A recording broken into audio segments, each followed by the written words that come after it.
Hi, this is Sharpest and you're watching The Times of India. Today, we are diving headfirst into the shifting sands of global education. From the UK's dependent visa ban to Australia's migration overhaul, students are facing a maze of uncertainties and universities are scrambling to keep up. Add to that a rise in study abroad scams, AI-written SOPs and visa terminations in the US, and you've got a perfect storm of ambition and anxiety. So how should students really prepare and who can they trust? Joining us today is someone who has a ringside view of it all, Siddharth Iyer. He is the Chief Operating Officer, One Step Global, a leading international education strategy firm that partners with universities across continents. From decoding policy shifts to calling out ghost consultants, Siddharth is here to cut through the noise. Let's get started. Thanks a lot for joining us today in the studio, Siddharth. I'm sure our conversation will be a very, very insightful one for India's study abroad aspirants. So, One Step Global works across multiple continents and for very many institutes, international institutes. What is the one common mistake that international universities make while they try to crack the Indian market? Sure, I can give you perspective, from a market entry firm that is certainly working with almost 36 institutions globally that span across 7 countries. What we certainly advise international institutions to do is when making a strategy for the India market, they need to have a very hyper-local approach towards the same. Right. India is a very vast country with demographics, with a really varied and various economic abilities of students, coming from different parts of the states. So if you have one strategy, for your program approach in terms of international recruitment practices, that may not work at all times. The different aspirations of students, tend to actually get subdued with that. What you need to look at is the kind of program offerings that you have, with your university, and try and understand which are the key markets in the regions that students are looking at programs to go and pursue international education and study in your countries. One of the aspects that we also advise universities to actually adopt as a part of their strategies is to have multi-layered and tiered approach. Right. Right. That is very, very important in a diverse country like India with such, economic differences. The strata. The strata are so different. The economic strata, the aspirations, as you were saying, rightly said. The aspirations are very, very different and the mindsets are very, very different. True, absolutely. And understanding that and understanding which are the right agency partners to work with, which are the right advisors to work with, is something that our in-country representatives do and advise students as well. To also build up multi-tiered strategy is important. While you have certainly short-term goals with regard to student recruitment, you should also look to build long-term engagement with Indian institutions. There are so many universities across UK and Ireland that are also building up transnational education partnerships with Indian institutions. I think such aspects, create long-term sustainability of programs that they are looking to promote in the India market. There are so many institutions now looking at setting up branch campuses within India. India campuses, True. It's a thing of it's a flavor of the month. Deakin has opened one institute and also Southampton. Absolutely, which is not too far away from here. It's right here in Gurgaon. And to understand, nuances of what Indian students are looking at from an international education is very important when you're looking at demographics within India and trying to identify the right students who want to come and apply for your programs. So do they tend not to understand the socio-economic diversity and the aspirational differences? Are they unaware of the dynamism that the socio-economic landscape of India presents? Well, I wouldn't say so in its entirety. To a large extent, UK and Australian institutions have been recruiting for several decades out here in India and South Asia. But there are newer destination countries like Ireland, like Germany, like many US institutions, with very good community colleges. Where do they go wrong? Where? So I think predominantly understanding with regard to what their short-term goals are with regard to recruitment efforts, and also building long-term sustainability and engagement with Indian institutions. I think getting the right mix of that is very important. to a great extent, I think India is pretty well known, to several universities across the world globally. Absolutely, because But we the largest send South the Asian, largest chunk of students. without a doubt, absolutely. And in markets such as the US, India is the most popular, global talent pool which is Yes, available. yes. But to brain understand the drain is largest highest South Asia there. context is very important for universities as well, Right. where it's not just India, it's regional countries which surround us as well have great potential, for students and their appetite for international education.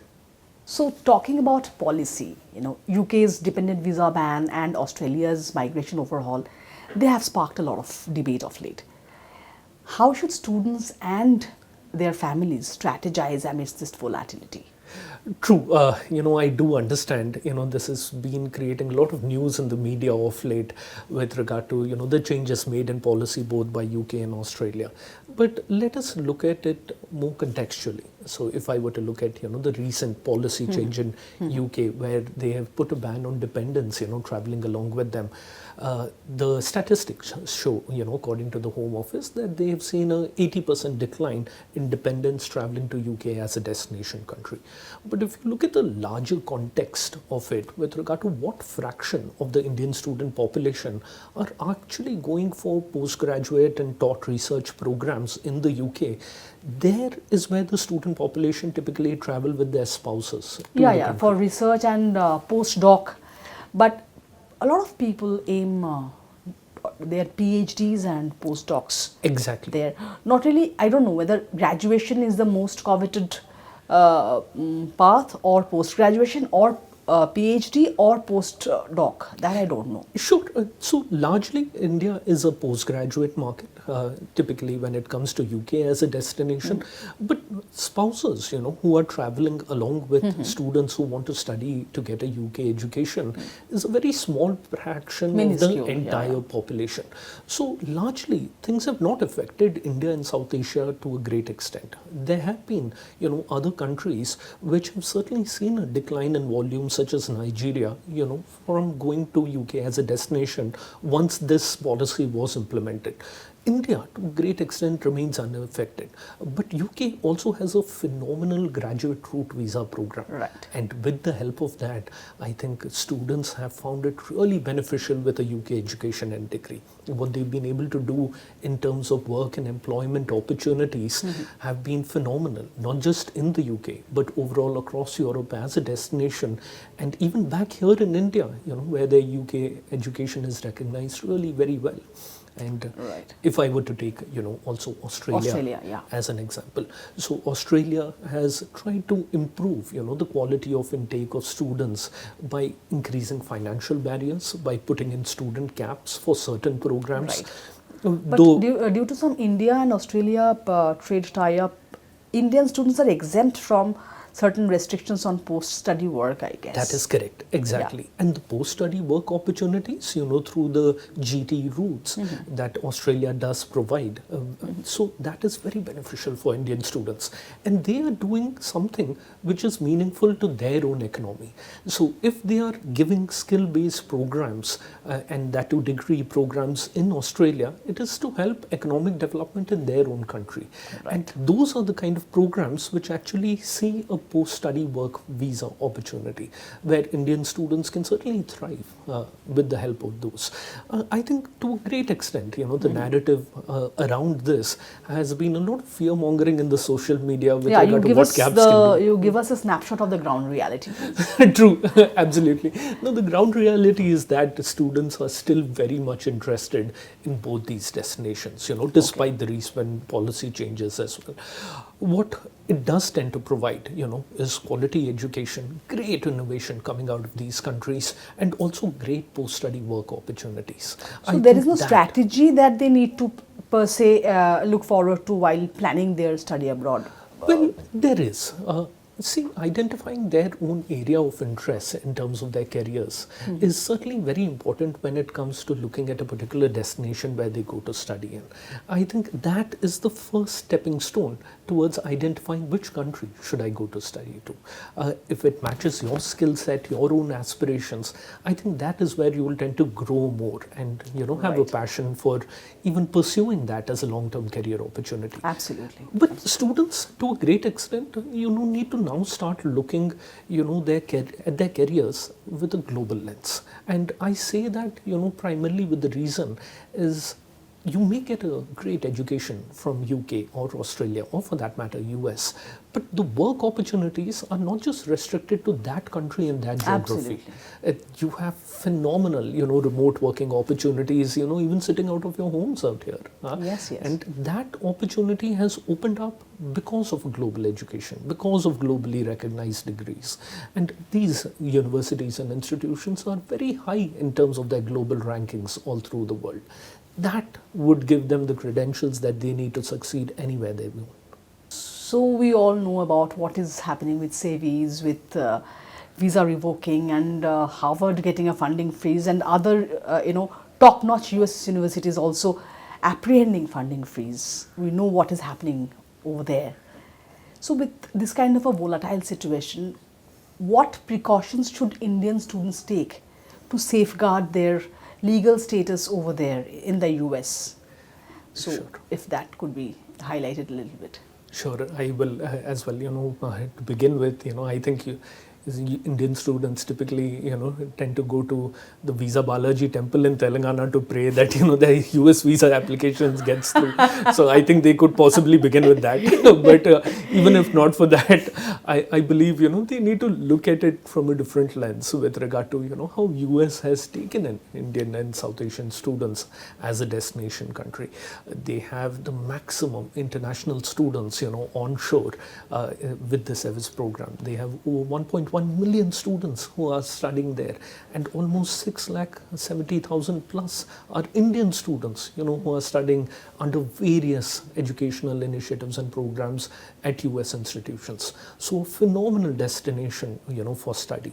If we start with that premise, with a positive outlook with regard to the intake and the capacity of US as a study destination, it leads the world market. Absolutely. And while we recognize that, you should also understand that what opportunities that US provides for students. They are a great innovation hub. Their faculty are world class. The alumni network that you get to make while you're there in the US can certainly help you in your career pathways all across your career. Yeah.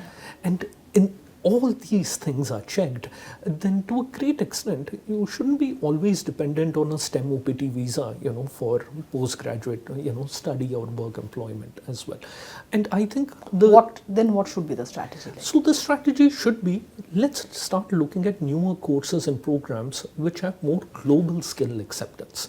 And to build a global skills economy, what students need to do is look at areas and skills where they feel is the most need of the hour in terms of your work and employment opportunities. There are new age programs which are, in the field of UX design, in the field of sustainability, in the field of economic and behavioral changes, and also data ethics, which are really upcoming in the US.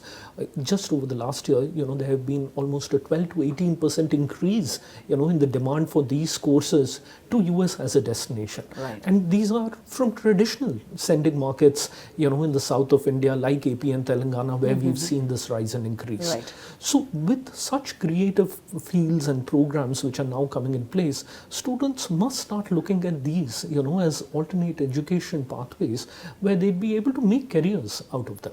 Certainly, they need to have an interest, inclination and passion for these No, but for fields of maintaining study. their legal status over there, visas are Absolutely. being revoked, very arbitrarily. Correct. And, all sorts of things are happening. Suddenly, the scrutinization process and the reasons for scrutiny, they have become very, very tight. Absolutely. As you know. So, in this situation, is there anything that students, all international students, including the Indians, can they take any protective measure to, safeguard their legal status? Most certainly they can. See, let's look at the basis or the genesis of why this has led to US looking at a deeper scrutiny with regard to why a student has come to study in the US. If you look at the premise of why students want to pursue US education is because of the fact that they'll get a globally recognized degree. And if they have the right academic credentials and qualifications, maintaining compliance in their academic and financial proof and documents, they will never face a problem. And that's the basis and the baseline that we can begin with. So you can be rest assured, if you have good, solid academic credentials with genuine financial interests, that you can fund yourself with a US education, then large population of the students will not be affected because of that. Further to that, if I were to say that with the help of a US education, what can they actually grow their career paths into will become very important for them when it comes to a return on the investment that they've made in an education. A typical US education, along with your funding of the tuition fee and the stay, can cost anywhere between 50 to 80 lakhs in Indian rupees Per year. For Stanford CAC, exactly. it's close to 1 crore. It's still close to 1 crore. So if that is the amount of investment, that a typical middle class parent, has to make for a US based education, they are certainly looking at, post study work opportunities where they can Financial get a return. aids and all of that. And Those are all must, of that. yeah. So how would they recover, the investments that they make? There is where, the key crux of the matter lies. So look at, courses, which are there, which will give you that work and employment opportunity right at the very start. I think if you have set that clear goal and pathway with regard to what really interests you, in what fields can you actually make a career, not just in the US, but also, to other pathway provisions where you can actually seek work and employment opportunities in destinations like Canada, in other global tech hubs, there is where you will be more successful. And you will be able to make that, risk-free investment into a US education to a great extent. But given where we are, with the revocations and, the scrutiny, it is very natural for you parents, who are sending their kids to the US to feel just a bit cagey about it with the current administration. And we must acknowledge that. But is it there to stay for long? No. No. That's what I feel. Yeah. So, there are a lot of study abroad scams these days that we hear of, from ghost consultants to fake admission rackets. It's all over the place. What guardrails do you think should be put in place to protect Indian students from this growing trap? True. I think, to a large extent, we at One Step Global, recognize that such patterns do exist. But if I were to objectively look at it, in every industry, there are certainly these bad actors which are there, which are in play. So students must be wary of them. To a great extent, I feel it can be mitigated, when you have, India market specialists, such as us, working with in-country representation, who will be able to give students the right advice when it comes to identifying which agencies or in which consultants to work with. That is the first check in the order of balance. But if you also look at it holistically, several destination countries, have tend to put in guardrails by identifying, key set of policies that agents must self-adhere to. And to a great extent, self-regulation comes with a lot of people, actually flouting practices where they may not even listen to you on that accord. And to that extent, we should also ensure that there is some level of, intake checks by destination countries which are put in place to ensure that there is transparency in that overall student application system to a particular destination country. And if that transparency is provided, where agencies, are certainly made accountable, are able to show their application and licensure with regard to affiliation to a foreign university, that needs to be put across every document when a student is making an application. And in India, a large number of students, go through agencies as well. So to ensure that the check and balance is put in place there, the UK has adopted a very good strategy. Like the caste systems that they have put in place, they are now going to identify and put across the agency name that has made that application.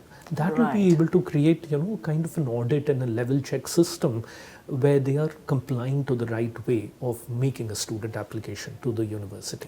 Should students and parents be, checking?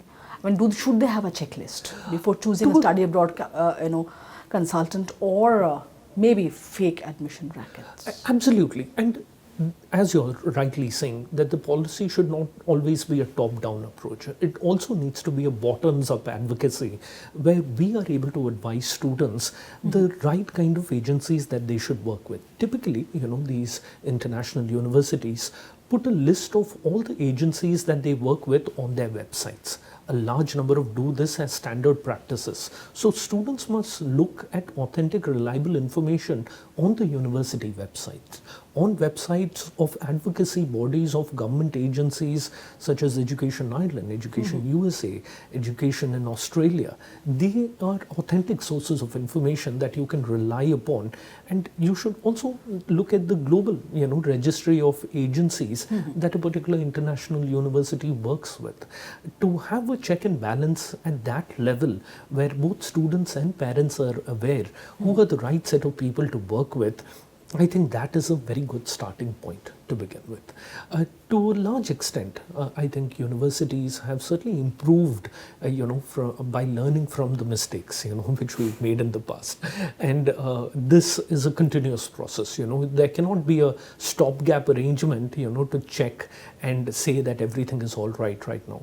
But I think, having in-country representation through, people like us at One Step can put a little bit of safety valve in the way students, are given advocacy and get to know about a particular university in a destination country. I think that level of safeguarding is very important because this is a investment, which takes in a lot of toll, on families financially. So they need to feel that security. Financial toll and also emotional toll. Absolutely. True. They are going to stay away from their parents, in a foreign country for a long time. So how can you ensure that the child is well protected? So to a large extent, international universities onshore do a lot of, communities and hubs so that the students feel at home, are given the right advice by not just themselves, by international alumni who have been there to the university. So I think that is yet another very good practice, to connect to alumni who've actually studied in an international institution that they've gone towards. Let's talk to them, try and understand what has their journey been like. Have they gone independently by researching about the program? Have they been advised by an in-country rep or a study abroad agency or an advisor? I think getting into that network, understanding more deeply about how that recruitment process would work like, rather than relying on a single source of truth is very important. True. If you were to rate Indian schools and colleges on how they are training their study abroad aspirants, their students, for global education, for international exposure, how would the scorecard look like on parameters like SOPs, on languages? Because language is a huge barrier in many countries which do not say in case of Netherlands also we have seen that there are certain caps for English language courses, and also in India not all students come from an English speaking background. So language is a huge barrier. Correct. So on that parameter, on writing an SOP, on creating a mindset for a cultural shift, on these parameters, how would you rank Indian schools and colleges? Well, you would be surprised, I think they are doing pretty well, in all three parameters to a great extent. Let's start, with the first account. You were speaking about language and requirements in Netherlands. I've worked in two leading language testing organizations like ETS, TOEFL and Pearson. And I've seen that remarkable shift in terms of English language proficiency of students coming in. And what is the real win? The real win is not just improvement in terms of of language proficiency in basic aspects of reading, writing, speaking and listening in English, which is very important for an international education, which are coming from tier 1 markets in India, there has been a remarkable improvement in tier 2 and tier 3 as well. And this has been a very stark revelation which has happened in the past 5 years, where Indian students, with the greater exposure to digital content, media, with access to YouTube videos right on their phones, are actually improving their language skills in ways which it was never taught inside schools when you and I were learning, possibly at that point in time. So for all international universities, there are minimum English language requirements that a student must get through. For them, I think they have made remarkable improvements where this certainly has not been a barrier, at least in the last couple of years, for them to improve their language skills. And this has also come about, with the revolution of a lot of language test prep agencies, which have focused on the basics to improve language fluency and communication skills. And we've seen significant improvement on that front. If I would come into another aspect of the mindset of the students when they're looking. Mindset for a cultural shift. It is so important. Geopolitical shift and everything. Geopolitical shifts, which are happening across several countries. I feel that the Gen Zs, who are getting into international universities today are super smart. They're very adept, to trying to understand what the local culture ethos is like, with obviously, the advent of OTTs, so many other platforms where you exposed. They're already well exposed and So maybe exposed. many of them have attended their school exchange programs. Exactly. That exposure, I think. That exposure certainly does help a lot. So that global mindset of being confident to go into a completely different culture, setting and environment, and to gel along, with students in that community has certainly improved a lot more as well, from at least And how what we is were. the reason? Because the exposure has increased? To a great extent, yes. Exposure has increased, and also given a fact that they are more comfortable in terms of even speaking, to professors across international universities, even before they choose or select programs as well. The hesitation is no longer there anymore. And you can see that reflected within Indian schools and classrooms, where they are more confident, they are able to ask teacher questions. More outgoing and all of more that. outgoing. They are able to try and to understand why are they studying what they are studying as well.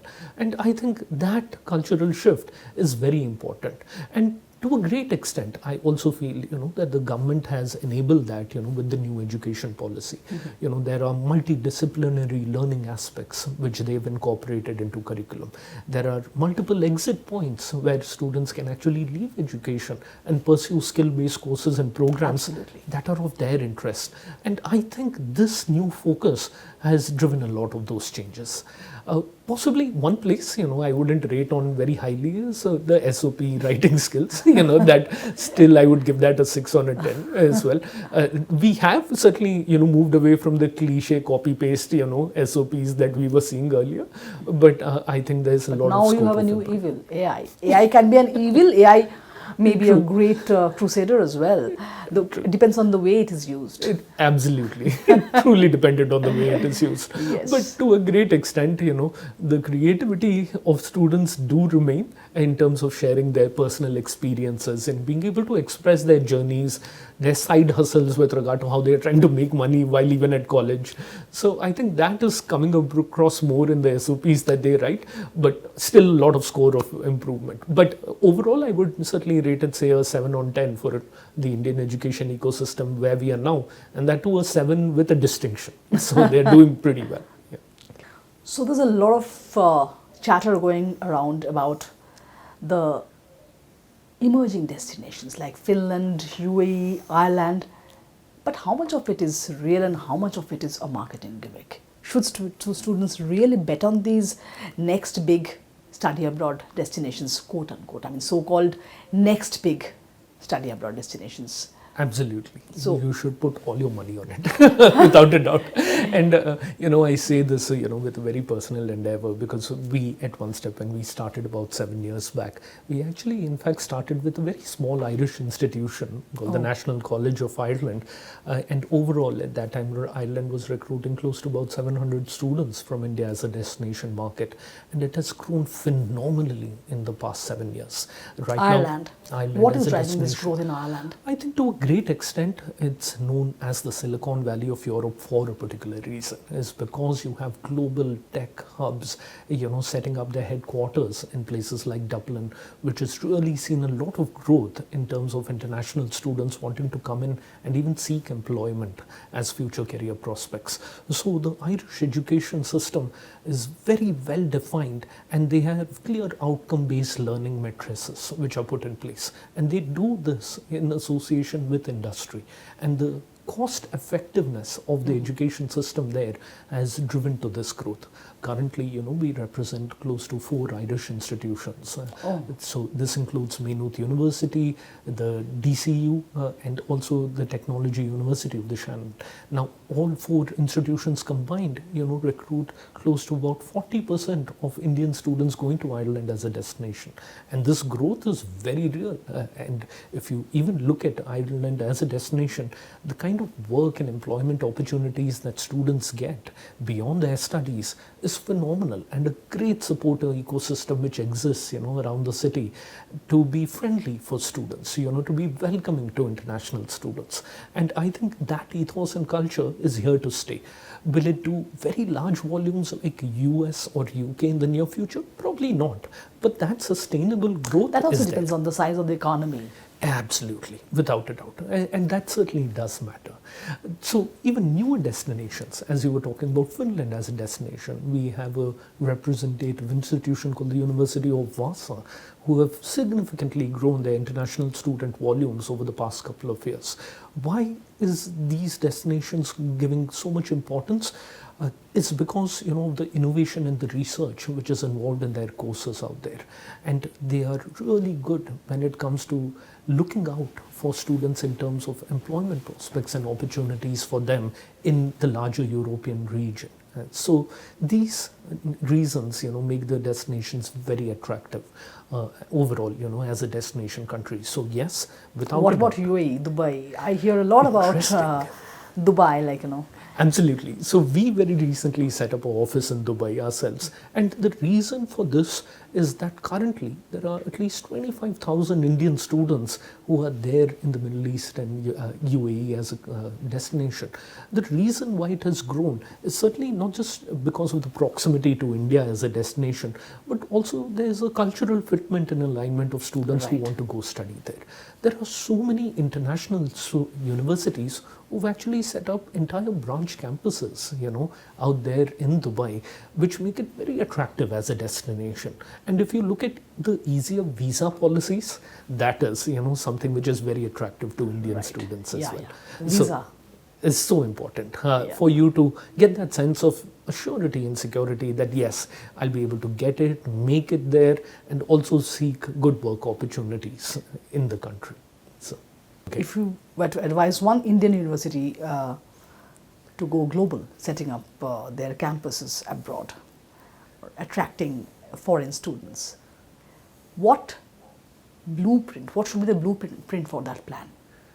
Interesting question.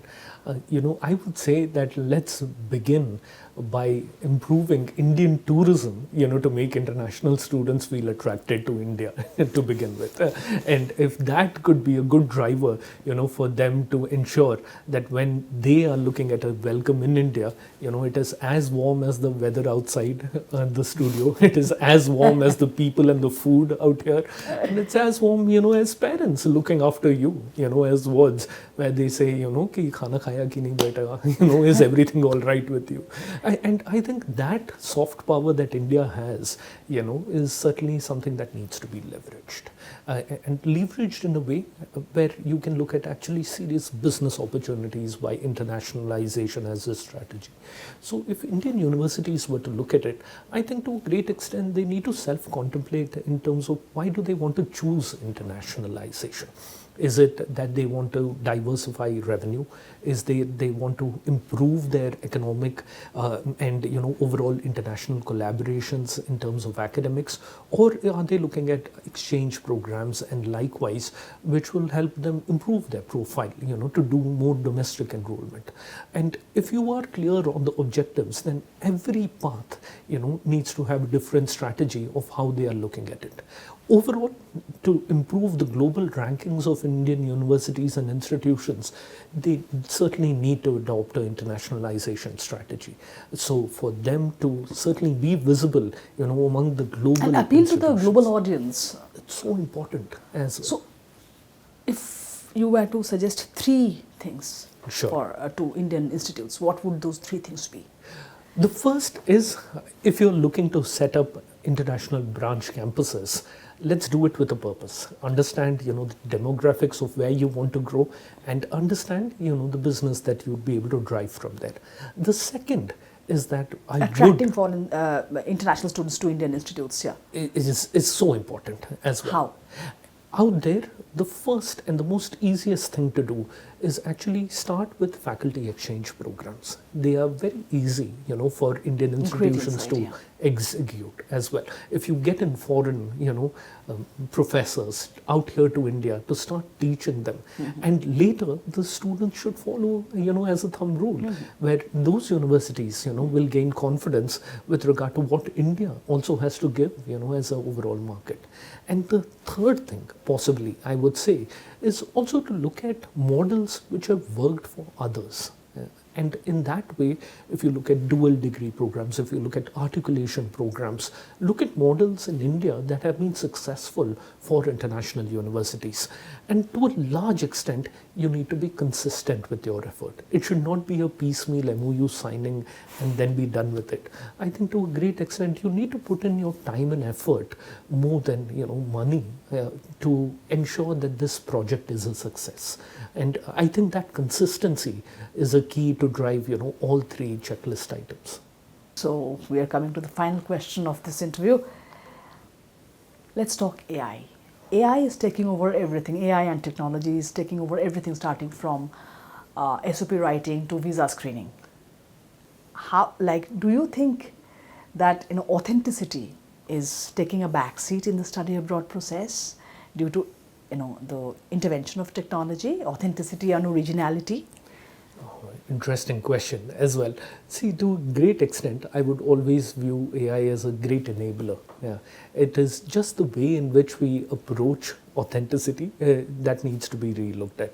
If you look at ways in which students have been using AI tools to actually narrate a good story with regard to the study abroad process when it comes to writing SOPs or writing essays of why they want to pursue international education, they need to use AI-based tools to narrate their own story. They can certainly share their emotions, but AI is not going to be able to create the story for them. They need to do that by themselves. Absolutely. So the personal journeys that they share should be something which is of their own.